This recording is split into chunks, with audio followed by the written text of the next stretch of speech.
Alors bonjour tout le monde! Aujourd'hui, il sera question de factorisation, mais plus précisément de la mise en évidence double.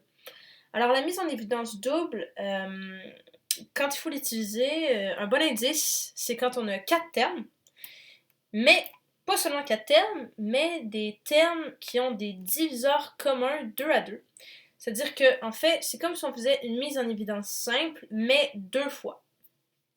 Donc, ce que je veux dire par là, c'est que il faut que deux termes, il y a une paire de termes qui ait des diviseurs, qui ait un diviseur commun. Donc, il y a des termes qui se répètent dans les deux termes. Et ça se fait deux fois. Donc, je vais faire un exemple pour que ce soit plus simple. Donc ici, un bon indice, comme j'ai dit, c'est qu'on a quatre termes. Mais si je regarde bien, j'ai un A ici, j'ai un X, le X se répète ici aussi. J'ai un Y ici, j'ai un Y ici. Donc j'ai déjà deux fois des diviseurs communs pour deux termes. Mais j'ai aussi un A ici, j'ai un A ici, j'ai un B ici, j'ai un B ici. Donc, j'ai des lettres qui se répètent, mais qui ne sont pas nécessairement dans les mêmes termes. À ce moment-là, je vais aller voir les coefficients. Donc, j'ai 5 ici, j'ai 7 ici, j'ai 10 ici, j'ai 14 ici. Donc, je sais que 10 divisé par 5, ça va me donner 2. 14 divisé par 7, ça va me donner 2. Donc, personnellement, je vais opter pour regrouper le 5AX et le 10AY. Donc, je vais avoir les coefficients et le A qui sont communs. Et je vais avoir le 7BX et le 14BY. Donc, je vais avoir les B et les coefficients qui vont être communs. Donc à ce moment-là, si je les regroupais ensemble, je pourrais mettre, pour mieux voir, en fait, je pourrais réécrire mon expression et mettre mes termes, mes paires de termes côte à côte. Donc 5AX moins 10AY plus 7BX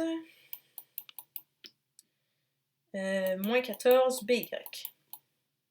À ce moment-là, je fais la mise en évidence simple comme d'habitude, sauf que je vais avoir deux fois la mise en évidence simple, donc ici et ici. Alors ici, je vais mettre 5A devant. Il va me rester X moins 2Y. Et ici, je vais mettre 7B. Donc, il va me rester X moins 2Y. Pour que la mise en évidence fonctionne, il faut absolument que les parenthèses qu'on obtient soient les mêmes. Donc ici, j'ai les mêmes, c'est bon. Si, advenant que j'avais pas les mêmes, c'est probablement une erreur. Donc, revérifier les calculs à ce moment-là. Et à la fin, je peux les regrouper ensemble. Donc, je vais mettre 5A et 7B ensemble. Et je vais mettre X moins 2Y ensemble. Et voilà, le tour est joué. J'ai fait ma mise en évidence double. Si j'avais utilisé l'autre technique, au lieu d'opter pour mettre ces deux termes ensemble, j'aurais mis d'autres termes, donc je vais écrire ce que je suis en train de dire. Là. Donc ici, si j'avais mis à la place, je vais réécrire mon expression, 5AX plus 7BX moins 10AY moins 14BY. Si à la place d'avoir mis 7BX et 14BY ensemble, j'avais décidé de mettre tout simplement 5AX et 7BX parce qu'ils ont X de pareil. Et ici, AY et 10AY, c'est-à-dire, et 14BY ensemble parce qu'ils ont un Y de semblable. Est-ce que ça aurait fonctionné? Ben, allons voir. Donc ici, j'aurais mis X en évidence. J'aurais eu 5A plus 7B.